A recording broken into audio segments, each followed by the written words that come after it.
Hey, if you wonder how you can use Pendrive with your POCO X6 Pro, let me show you.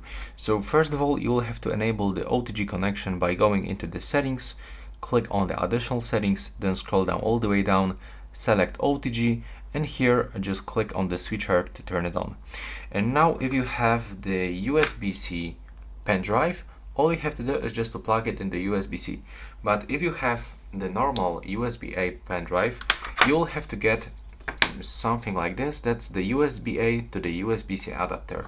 So you will be able to plug it right here and then plug it straight into the USB-C port on your POCO X6 Pro. So plug it right here. Try to do this gently. There we go.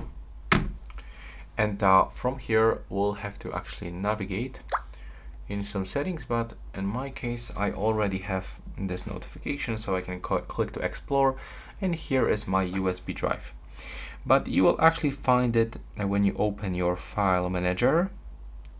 If for some reason you don't have this notification, click on the storage, and here you can actually find your USB device and you can open it and send files between this storage.